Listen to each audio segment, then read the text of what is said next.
Bien, chicos, vamos a continuar con nuestra área de ciencia y tecnología y en esta oportunidad vamos a trabajar acerca de los cambios físicos y químicos de la materia. La clase pasada estuvimos trabajando acerca de las materias, sus propiedades, ¿no? y características. Y habíamos dicho que todo cuerpo es materia. Por ejemplo, el plumón, mi persona, si yo tengo aquí un pedazo de papel, todo es materia. Y en cambio, vamos a clasificar ahora los cambios físicos que sufren y químicos que sufren la materia. Cuando hablamos de cambios, son las transformaciones que van a sufrir la materia. En este caso, cuando vamos a hablar del cambio físico, el cambio físico es aquella transformación que va a sufrir la materia, pero por un momento, nada más, ¿no? Entonces dice, va a conservar sus propiedades. Miren, yo tengo aquí un ejemplo. Tengo un pedazo de papel y yo lo voy a romper. Entonces, este pedazo de papel, si yo sigo rompiendo, sigue siendo papel, por más pequeño que esté. Y si quiere volver a su estado normal, tendré que pegarlo, ¿verdad? Y nuevamente esta materia no ha perdido sus propiedades, no ha perdido sus componentes, sigue siendo papel. Pero, ¿qué pasaría cuando hablamos de un cambio químico?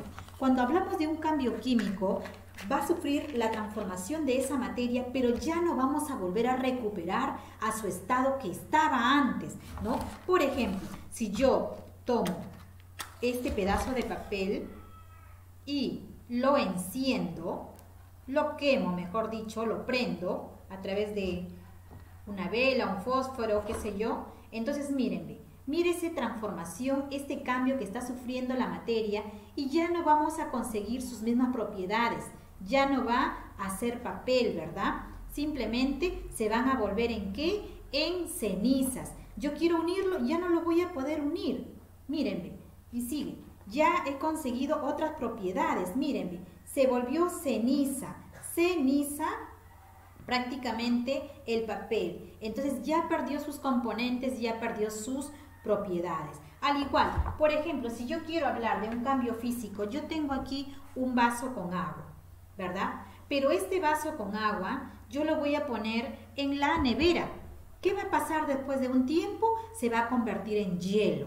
Pero si ese hielo, nuevamente yo lo saco y lo tengo de repente en mi cocina por un momento o en el sol, ¿qué va a pasar? Nuevamente se va a volver agua, se va a volver líquido, ¿no? Entonces, mírenme, esta propiedad, este cambio, esta transformación que ha sufrido esa materia, prácticamente fue por un momento y de ser agua se convirtió, de ser líquido se convirtió en estado sólido a través de los cubitos de hielo o del marciano y nuevamente vuelve a su estado normal, a ser agua, ¿no? Pero en cambio, si yo de repente quiero hacer un pastel, un queque y combino la harina, la leche, la mantequilla y lo llevo al horno y me sale ya un queque, ¿qué pasa? Se han mezclado los componentes. Yo voy a poder separarlo de repente la harina, lo voy a poder separar la mantequilla, los huevos. No, ¿verdad? Porque ha sufrido cambios, ha perdido sus propiedades originales, ¿no? Entonces, a eso vamos a llamar los cambios químicos. Bien, chicos, esto es la demostración acerca de qué pasa cuando se ha transformado en un cambio físico y qué pasa cuando se ha transformado en un cambio químico. Ustedes tienen aquí el concepto, qué es un cambio físico, qué es un cambio químico y también tenemos los cambios de estado de la materia. De sólido a líquido se llama fusión, de sólido a líquido. Por ejemplo, de los cubitos de hielo al estado líquido, hasta que se vuelva agua, se llama fusión. De líquido a sólido, yo coloco, como le decía, ¿no? Yo coloco de repente este vaso con agua, le pongo de repente una paletita y de ahí en la nevera y de ahí de un momento, de un par de horas va a salir ¿qué? Como un chupete, ¿verdad? Entonces ya se convirtió ese líquido que tenía a sólido y se llama solidificación. Ahora, de líquido a gaseoso, miren, vaporización. Pongo en mi tetera un poco de agua y lo dejo que hierva.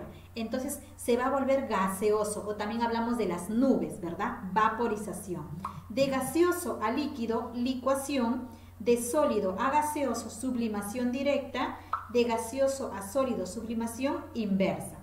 Otros cambios de ese estado es de líquido a vapor. Ahí también me dan el concepto de evaporación, de ebullición y volatilización.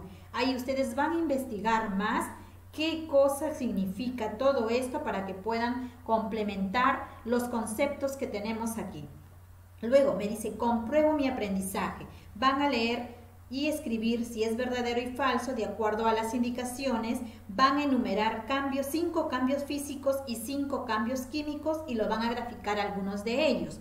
Luego dice, clasifica los siguientes cambios en físico o químico. En los paréntesis van a colocar si es un cambio físico o si es un cambio químico. Y por último dice, piensa y explica, ¿el agua mineral es una sustancia pura o es una mezcla? ¿Por qué? ¿No? Entonces ustedes, chicos, donde dicen enumera 5 cambios químicos, van a hacer en un cuadro comparativo. Por ejemplo, ¿no? Colocaré aquí cambios físicos y aquí cambios químicos y coloco 1, 2, 3, 4, 5 de acá también y grafico algunos, ¿no? Por ejemplo, ya les expliqué en qué consiste el cambio físico y en qué consiste el cambio químico. Bien, chicos, es todo el trabajo del día de hoy. Suerte y por favor manden sus evidencias temprano. Bien, nos vemos luego, chicos.